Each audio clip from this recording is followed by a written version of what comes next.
Welcome to The Riddles of the Sphinx. A sphinx was originally meant to be a personification of the king.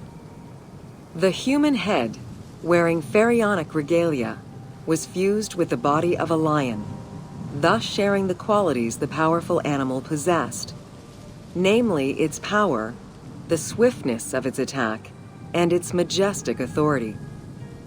By these very virtues, it was also considered a symbol of protection.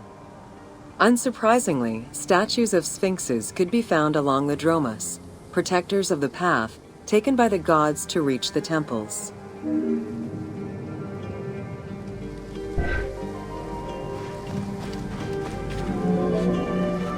Over the centuries, enthusiasts and historians alike have wondered, who built the Sphinx? For what purpose? And who does it represent? These questions remain unanswered. Several theories do exist, however, some more credible than others. One theory supposes that Jedefre chose to pay homage to his father Khufu by building the Great Sphinx of Giza. The stone temple on the eastern face of the Sphinx would have been added later on by his brother and successor, Khafre, in order to strengthen the divine worship of their father. It would be the first Egyptian temple oriented with the sun.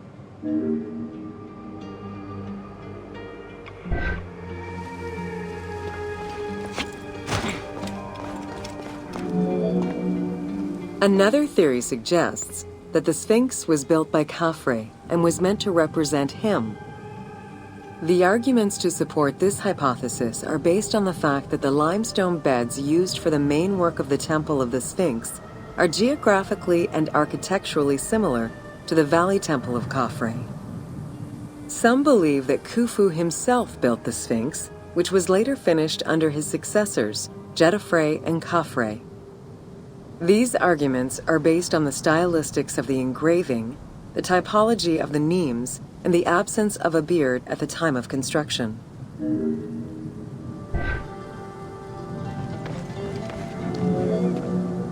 While ancient Egypt as a whole leaves a rather monochrome vision of its monuments and statuary, it is vital to understand that in ancient times, absolutely everything was painted. The sun, eating away at the pigments of the colors, the sand, the climate, and the implacable impact of time unfortunately destroyed the glorious colors of the Sphinx of Giza. Documents from an Arab Egyptologist of the 12th century, Abd al-Latif al-Baghdadi, indicate that traces of red were still visible in his time. Today, however, the only color that remains are traces of red close to the ears of the Sphinx, as well as hints of blue and yellow on the nemes, traditional colors for that type of headdress. The pigments for the color red were man-made, obtained by mixing different products such as clay, quartz sand, and very finely crushed hematite.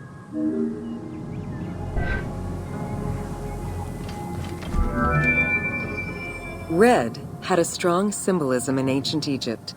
It was both the color of life and the color of death. It could represent the sands of the desert or the brilliance of the sun. Red was also associated with the god Seth, vengeful and destructive.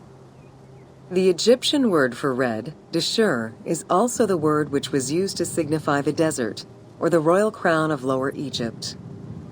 In art, red was also the color used to paint the bodies of men, while yellow was used for women.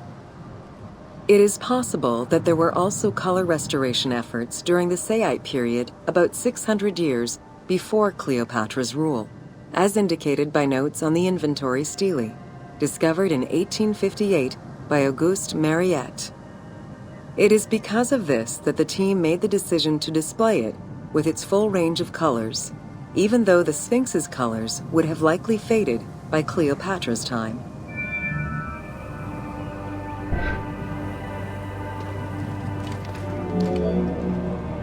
Dating from the 4th dynasty, approximately 2600 to 2500 BCE, the Great Sphinx of Giza is the oldest and largest sphinx that we know of. Carved from a natural limestone outcrop The Sphinx measures 19.8 meters in height, 73.2 meters in length, and 14 meters in width.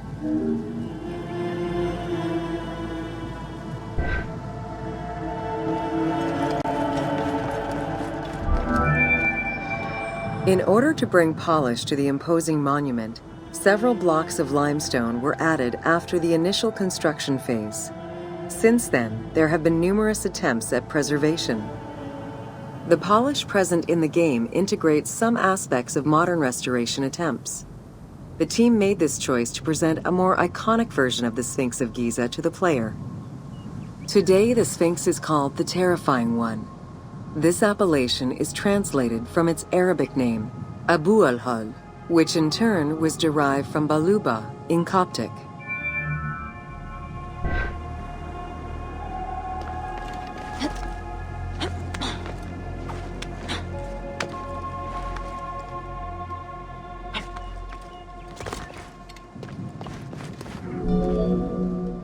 The Sphinx as a whole was carved in situ from a natural stone promontory. Its head was built in a limestone peak of the Mukutam Plate, and the body was sculpted in the underlying rock layer where it is located. The degradation of the Sphinx is due in particular to wind erosion and the different quality of limestone used in its construction. The level of sodium contained in the groundwater which abuts the stone is also a contributing factor.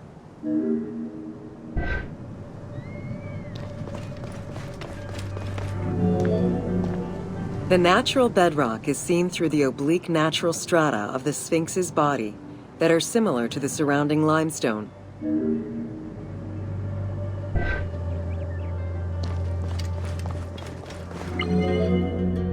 Since antiquity, people have always believed there was a hidden tomb deep within the Sphinx.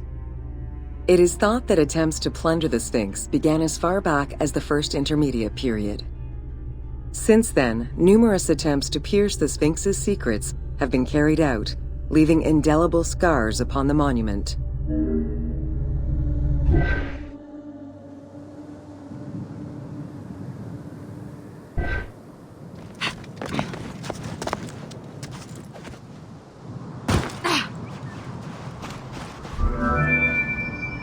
"12 meters long and cut during pharaonic times, another entrance in the back of the Sphinx aroused curiosity. Although Thutmose IV attempted to seal it off, it was possibly reopened by treasure hunters. It was rediscovered by Howard Vyse and mapped more recently by Mark Lehner. This entrance at the back of the Sphinx leads to different cavities of a few meters each, in directions going inside the statue's body and under the surface. The team has used this opportunity to extrapolate a little more.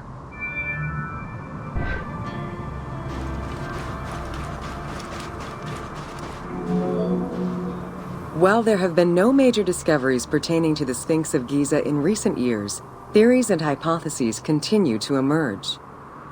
Without validation provided by archaeological sources, however, they remain unsubstantiated.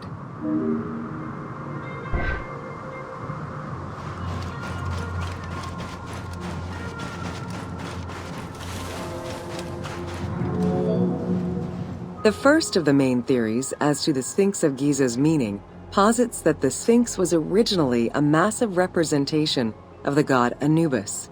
Its principal arguments are that the head of the Sphinx is disproportionate compared to the size of its body. The second theory believes that the representation of two sphinxes on the stela of Thutmose IV would indicate that another stone sphinx had existed on the site itself, possibly even in paired symmetry on the other side of the Nile. However, neither of these theories can be verified in any way.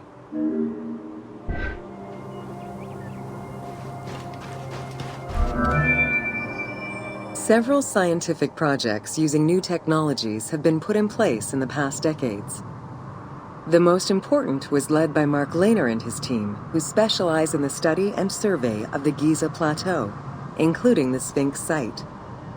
The mapping made it possible to see the materials used to construct the Sphinx, analyze the different layers of erosion, and figure out the most fragile areas to protect. After a few attempts at giving the Sphinx artistic proportions, the team instead decided to use photogrammetry mapping to faithfully reproduce the proportions of the Sphinx.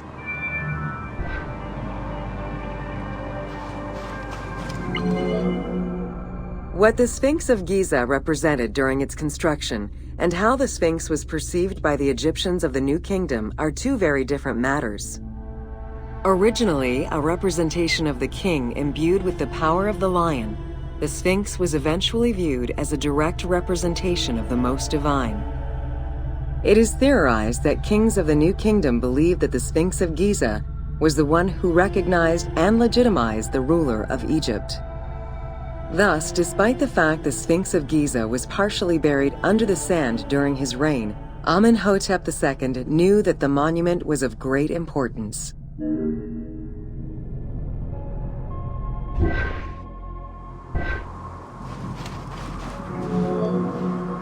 Amenhotep II built a second temple dedicated for the Sphinx as Horamakhet to pay homage to Khufu and Khafre, his predecessors.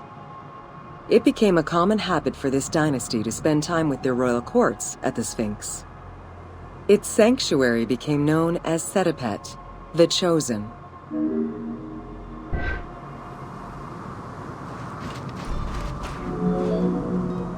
Egyptologist Mark Lehner believed that Amenhotep II built a statue of himself anchored between the paws of the Sphinx, likely to legitimize his reign, alongside a stela found by Salim Hassan. Many other pharaohs of this dynasty, such as Tutankhamun and Ramses II, also left marks of their passage in a similar fashion, sometimes even stripping the stones of nearby temples and pyramids to do so. Amenhotep II's son and successor, Thutmose IV, was a frequent offender.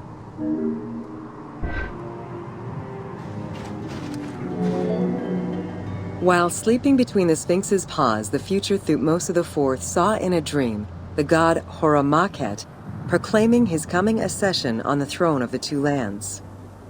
This was, of course, on the condition that he remove all of the sand covering the Sphinx, which stood guard as the personification of the god, and should thus never be engulfed by the sands of the desert.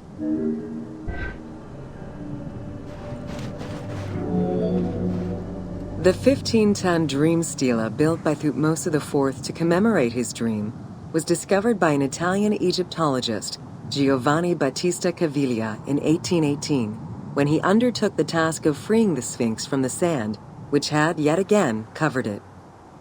Caviglia was looking for an entrance into the structure of the Sphinx, but instead he discovered an open-air chapel and stelas between the paws. Ashes from a ceremony were still present. Protected by sand, they quite possibly were from the last ceremonies in Roman times.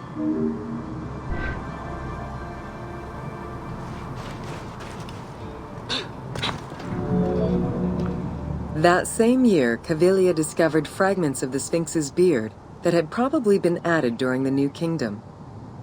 If many of these pieces are held by museums in Cairo, a fragment is displayed at the British Museum, along with a piece of the uraeus that was on the Sphinx's headdress. It is believed this fragment of beard was possibly kept in place thanks to the statue of Amenhotep II, which was supposed to be located under the head of the Sphinx.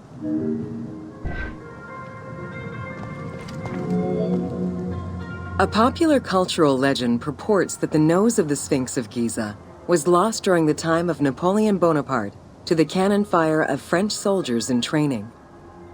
However, engravings from before the time of that campaign already depicted the Sphinx without a nose, indicating that it had been removed before the French campaign.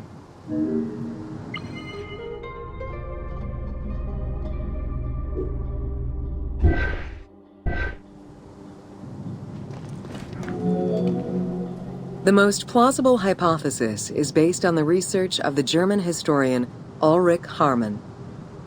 During the 1980s, Harman compiled medieval sources written by Arab authors.